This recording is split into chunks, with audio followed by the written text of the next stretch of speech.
안녕하세요. 분광 강도기를 이용한 반응 차수 결정 실험에 대해서 이론 부분에 대해 발표할 노백열입니다. 먼저 목차는 실험 개요, 배경 이론, 실험 계획 이러한 순서대로 발표를 진행할 거고요. 먼저 실험 개요입니다. 저희는 스펙트로미터를 이용하여 시간에 따른 흡광도의 변화를 관찰하고 이로부터 반응 차수를 결정하는 실험을 할 건데요. 다시 한번 간단하게 설명을 해드리자면 저희가 어떤 특정 용액의 반응을 일으켜서 그 반응의 흡강도를 관찰을 해서 이로부터 반응 차수라는 것을 결정을 한다는 그러한 실험입니다. 그러기 위해서는 먼저 화학 반응 속도가 무엇인지에 대해 알아야 하는데요. 화학 반응 속도란 단위 시간당 반응 물질의 농도 변화 또는 단위 시간당 생성 물질의 농도 변화를 화학 반응 속도라고 합니다. 그래서 비어의 법칙이라는 화학의 법칙이 있는데요. 이 법칙은 용액의 농도와 흡광도는 서로 비례한다는 법칙입니다. 흡광도는 빛을 흡수하는 정도를 말을 하고요. 저희가 아까 화학 반응 속도가 단위 시간당 반응 물질의 농도 변화 또는 단위 시간당 생성 물질의 농도 변화, 즉 모두 농도 변화와 관련돼 있잖아요. 그래서 비어의 법칙에 의해서 농도와 흡광도는 비례하고 또 농도와 반응 속도가 비례하므로 단위 시간 흡광도 변화를 통해서 반응 속도를 관찰을 할 수 있다는 그런 결론을 이끌어낼 수 있습니다. 그래서 이제 반응 속도 법칙에 대해서 알아야 하는데요. 다음과 같은 반응식에서 반응 속도 일반식 V는 반응 속도 상수 곱하기 A의 몰농도의 M승 곱하기 B의 몰농도의 N승입니다. 여기서 M과 N은 각각 A의 반응 차수, B의 반응 차수인데요. 반응이 1단계 반응일 경우에는 A의 개수와 B의 개수가 각각 반응 차수가 되어서 반응 속도식이 결정이 된다고 합니다. 그래서 이제 반응 차수를 설명을 해드리자면 반응물이 반응 속도에 영향을 얼마나 미치는지 나타내는 그런 차수라고 볼 수가 있겠고요. 이제 예를 들어보자면 영차 반응은 반응 속도가 반응 물질의 농도와 무관하게 진행이 됩니다. 다음과 같은 속도식에서 몰 농도 A의 영승이 영차 반응일 거잖아요. 그렇게 된다면 A의 농도에 상관없이 모두 다 항상 값이 1로 일정할 거기 때문에 영차 반응에선 반응 속도와 반응 물질 농도가 무관하게 진행이 될 거고요. 다음 이와 같은 원리로 1차 반응에선 1차적으로 비례가 되고 2차 반응에선 제곱의 비례가 되겠죠. 예를 들어 1차 반응에서 물질 농도가 2배, 3배, 4배 올라갈수록 반응 속도도 2배, 3배, 4배로 증가를 하고 2차 반응에서는 반응 물질의 농도가 2배, 3배, 4배 증가할수록 반응 속도가 4배, 9배, 16배와 같이 증가를 함을 알 수 있습니다. 그래서 이제 저희는 이 흡광도의 변화를 이용해서 그래프를 한번 만들어 볼 건데요. 그러한 그래프를 이용하기 위해선 0차, 1차, 2차 반응의 그런 그래프에 대해서 알아봐야 합니다. 다음은 반응 차수와 관련된 그래프인데요. 맨 왼쪽은 0차 반응, 가운데는 1차 반응, 오른쪽은 2차 반응과 관련된 그래프이고요. 위에 있는 그래프는 x축이 시간, y축이 몰농도, 밑에 있는 그래프는 x축이 몰농도, y축이 반응 속도입니다. 다음과 같은 그래프는 각각의 반응 속도식을 적절히 적분을 하면 얻을 수 있다고 하는데요. 이에 관한 내용은 저도 잘 몰라서 생략을 하겠습니다. 그래서 저희는 이런 흡광도를 이용해서 어떤 반응 속도에 대한 그래프를 얻을 거 아니에요. 그러면 그러한 그래프가 어떠한 개형으로 변하는지 관찰을 해서 이제 반응 차수를 결정을 할 예정입니다.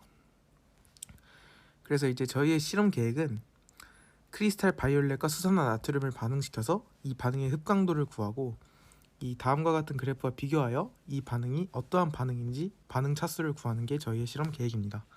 감사합니다. 이제부터는 분광광도계를 이용해 크리스탈 바이올렛 용액과 수산화나트륨 반응의 반응 차수를 결정하는 과정에 대해 설명을 드리겠습니다. 저는 실험을 설명할 배소혁입니다. 여기 크리스탈 바이올렛 용액은 보라색을 띠고 있는데요. 이 크리스탈 바이올렛 용액이 수산화나트륨 용액에서 나온 수산화 이온과 반응하면 수산화 크리스탈 바이올렛 용액이 되며 투명색으로 변하게 됩니다.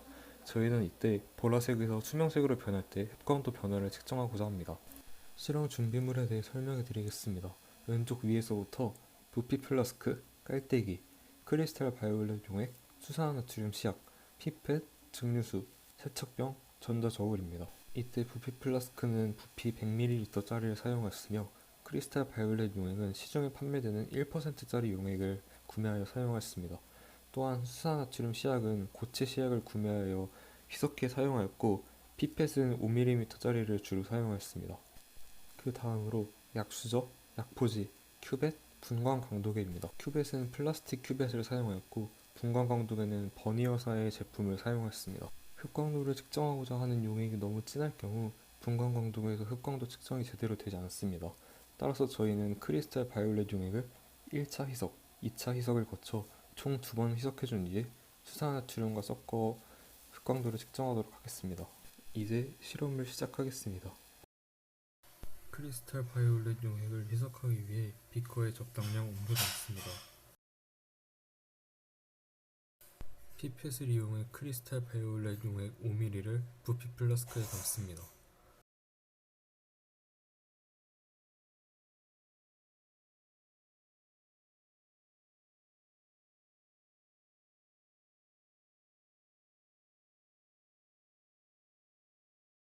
부피 플라스크에 성까지 증류수를 채워 크리스탈 바이올렛 용액을 1차로 희석해줍니다.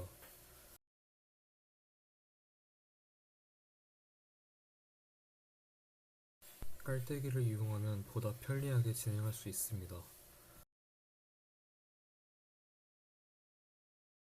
부피 플라스크를 끝까지 채우고 흔들면 용액이 잘 섞이지 않습니다. 따라서 부피 플라스크를 적당량 채운 후 플라스크를 흔들어준 후에 나머지 용액을 채워 넣습니다.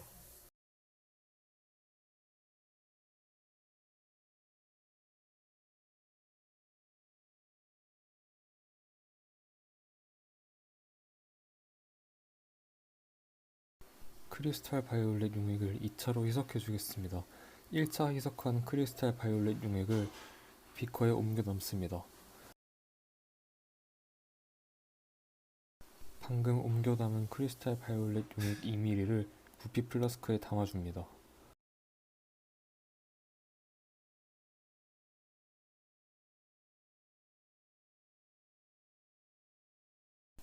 여기서부터는 1차 희석의 과정을 반복해줍니다.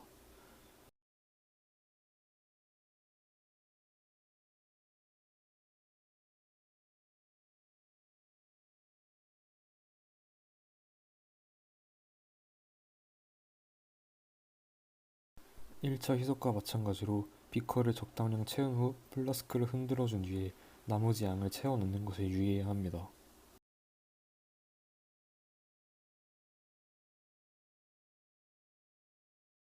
크리스탈 바이올렛 용액의 제작이 완료되었습니다. 이제 크리스탈 바이올렛 용액과 반응시킬 수산화나트륨 수용액을 제작하겠습니다. 십자로 접은 약포지를 전자저울에 올리고 0점을 맞추어줍니다. 이때 약포지를 먼저 저울에 올리고 0점을 나중에 맞추는 것에 주의해야 합니다. 약수저로 수산화나트륨 0.8g을 덜어냅니다.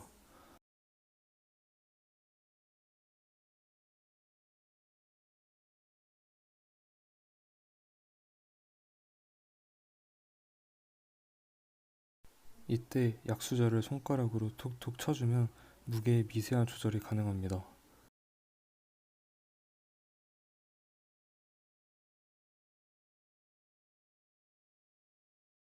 부피 플라스크에 증류수를 약간 넣은 후 수산화나트륨을 넣고 섞어줍니다.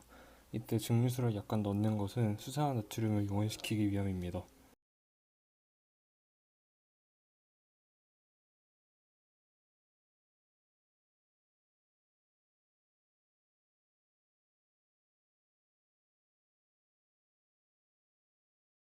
이때 약포제에 묻은 수산화나트륨도 증류수를 이용해 흘려보내 희석해 주어야 한다는 점에 유의해야 합니다.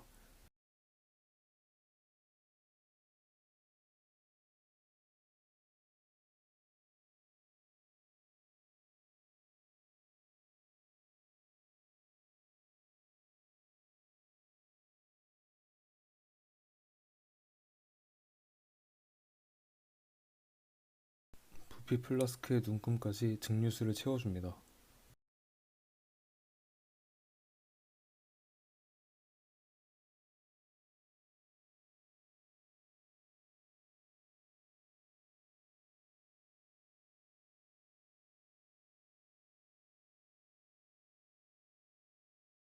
이제 실험에 필요한 용액의 준비가 모두 끝났습니다. 반응의 흑광도 측정을 위해 프로그램을 설치해 주겠습니다. 이 영상에서는 버니어사의 분광 강도계와 흑광도 측정 프로그램을 사용하였습니다. 프로그램을 설치하기 위해 버니어 홈페이지에 들어갑니다. 프로덕트 소프트웨어로 들어갑니다. 버니어 스펙트럴 어널리시스를 클릭해 설치해 줍니다. 설치가 완료되었습니다. 스펙트로미터 연결을 클릭해 줍니다. 분광 강도계를 컴퓨터와 연결해 주겠습니다. 이때 분광 강도계가 충분히 충전되어 있다면 케이블은 꽂지 않아도 됩니다. 버튼을 3초간 누르면 블루투스 활성화를 알리는 파란 불이 들어옵니다. 컴퓨터의 기기 목록에서 분광 강도계를 찾아 연결해 줍니다.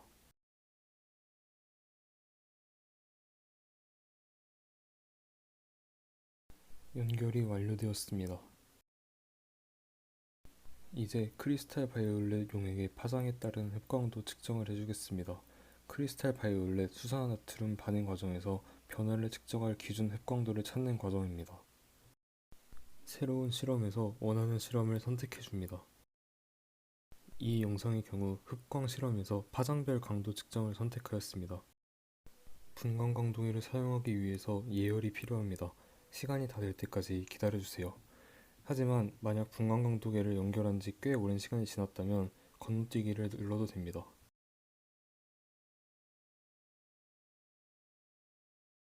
예열이 완료되었습니다. 분광 강도계를 사용하기 위해서는 보정 과정을 거쳐야 합니다. 보정을 하기 위해 분광 강도계에 물이 담긴 큐벳을 넣어줍니다. 이때 손으로는 큐벳의 불투명한 면을 잡고 기계의 화살표에 투명한 면이 오도록 삽입해줍니다. 보정을 하는 동안 손 또는 천으로 큐벳을 가려주어야 합니다. 보정이 완료되었습니다. 물이 담긴 큐벳을 빼주겠습니다. 이제 크리스탈 바이올렛 용액의 파장별 흑광도를 측정하겠습니다. 2회 희석한 크리스탈 바이올렛 용액을 큐벳의 3분의 2 지점까지 담아줍니다. 큐벳을 삽입하고 컴퓨터에서 수집을 클릭해 흑광도를 측정해줍니다.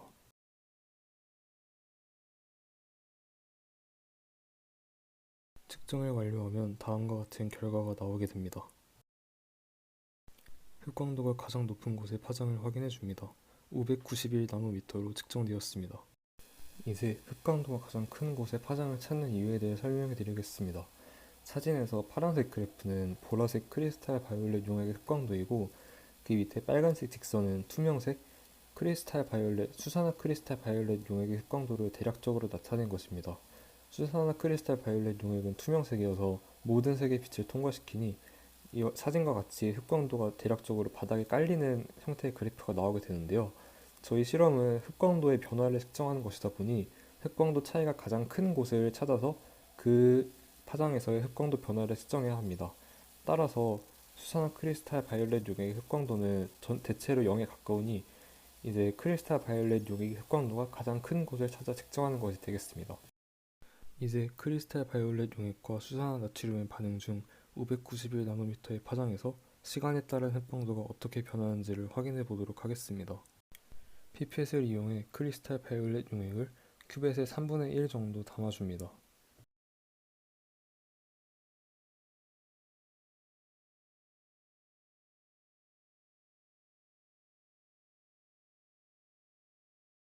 그 다음 수산화나트륨 용액을 큐벳의 3분의 2 지점까지 담아준 후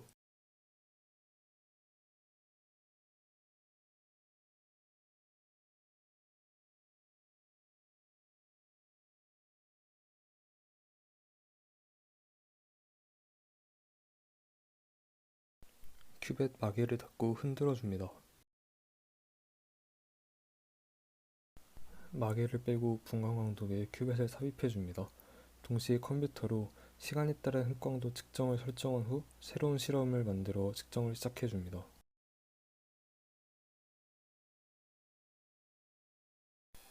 측정이 모두 완료되었습니다. 앞에 이론 부분을 설명했듯이 Y축인 흑광도는 농도와 비례합니다. 또한 이 실험에서 시간 흑광도 그래프가 앞에 이론에서 봤던 1차 반응의 그래프와 유사한 것을 확인할 수 있습니다. 데이터를 더 길게 수집할수록 그래프는 더욱더 매끄러운 곡선의 형태를 띠게 되어서 앞에서 보았던 1차 반응 곡선과 더 유사해지게 됩니다. 따라서 크리스탈 바이올렛 용액과 수산화제철 용액의 반응 과정에서 나타나는 시간에 따른 농도 그래프가 1차 반응의 그래프의 형태를 가지므로 이 반응은 1차 반응임을 검증할 수 있습니다.